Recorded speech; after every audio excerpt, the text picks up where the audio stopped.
जय माँ चौथ रानी। आज की वीडियो में हम आपको माँ चौथ माता की कहानी अर्थात आपको कथा सुनाएंगे। जो भी माता बहनें करवा चौथ का व्रत रखती है, उपवास करती है, तो उनको इस व्रत की कथा ज़रूर सुननी चाहिए। कहा जाता है कि कथा के बिना व्रत का फल कभी नहीं मिलता है। तो आप कथा को पूरी सुनना, चैनल को सब्सक्राइब करना।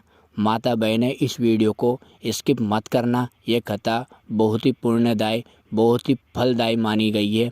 तो आपको ये कथा पूरी सुननी है और चैनल को सब्सक्राइब ज़रूर करना है। बहुत समय पहले की बात है।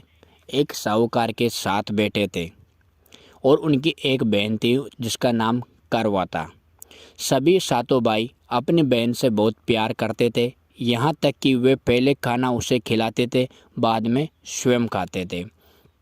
एक बार उनकी बहन ससुराल से मायके आई हुई थी।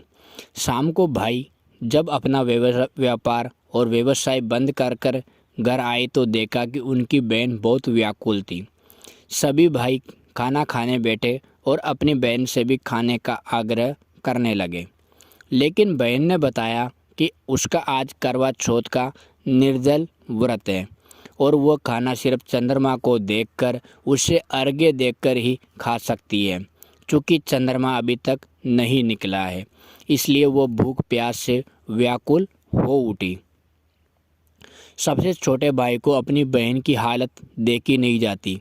वो दूर पीपल के पेड़ पर एक दीपक जलाकर चलने की ओट में रख देता है और दूर से देखने पर वो ऐसा प्रतीत होता है कि जैसे चतुर्थी का चांद उदित हो रहा है।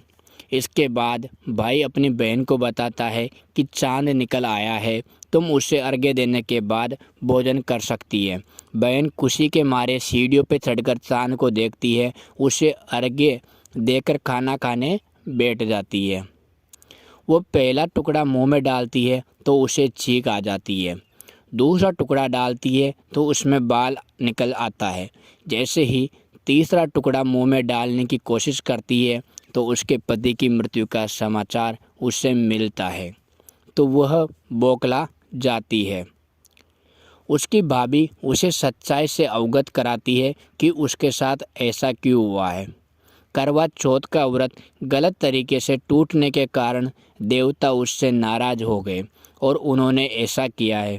तो माता बहनों से अनुरोध है, कथा अभी पूरी नहीं हुई है तो आप इन बातों का ज़रूर ध्यान रखें और चैनल को सब्सक्राइब ज़रूर करना। माता रानी आपके पति की लंबी उम्र ज़रूर करेगी। तो आपको वीडियो पूरी सुननी है। सच्चाई जानने के बाद करवा ने निश्चय किया कि वो अपने पति का अंतिम संस्कार नहीं होने देगी और उन्हें सतीत्व से पुनर्जीवन दिलाकर रहेगी। वो पूरे 1 साल तक अपने पति के शव के पास बैठी रहती है, उसकी देखभाल करती है। उसके ऊपर उगने वाली सुईनुमा घास को वो एकत्रित करती जाती है। 1 साल बाद फिर करवा चौथ का दिन आता है। उसकी सभी भाभियाँ करवा चौथ का व्रत रखती है। जब भाभियों ने उससे आशीर्वाद लेने आती है तो वह अपने प्रत्येक भाभी से यम सुई ले लो, पिए सुई दे दो, मुझे भी अपनी जैसी सुहागिन बना दो, ऐसा आग्रह करती है। लेकिन हर बार भाभी उससे अगली भाभी से आग्रह करने का कह चली जाती है। इस प्रकार जब 6ठे नंबर की भाभी आती है तो करवा उससे भी यही बात दोहराती है। यह भाभी उससे बताती है कि चूँकि सबसे छोटे भाई की वजह से उसका व्रत टूटा था, अतः उसकी पत्नी में ही शक्ति है, वो तुम्हारे पति को दोबारा जीवित कर सकती है। इसलिए जब वो आए तो तुम उसे पकड़ लेना और जब तक वो तुम्हारे पति को जिंदा नहीं कर दे उसे नहीं छोड़ना। ऐसा कहकर वो चली जाती है। सबसे अंत में छोटी भाभी आती है। करवा उनसे भी सुहागिन बनने का आग्रह करती है, लेकिन वो टालम टोली करने लगती है। इससे देख करवा उन्हें ज़ोर ज़ोर से पकड़ लेती है और अपने सुहाग को जिंदा करने के लिए कहती है। भाभी उसे छुड़ाने के लिए नोचती है, कसोटती है, लेकिन करवा नहीं छोड़ती है। अंत में उसकी तपस्या को देख भाभी पसीज जाती है और अपनी छोटी अंगुली को चीरकर उसमें से अमृत उसके पति के मुंह में डाल देती है।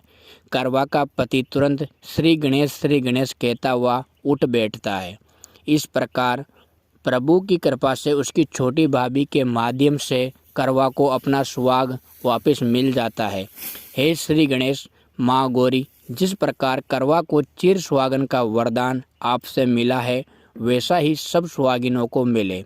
तो आपको हमारी अगर ये कथा अच्छी लगती है तो हमारे चैनल को सब्सक्राइब करना, लाइक करना, कमेंट करना। धन्यवाद।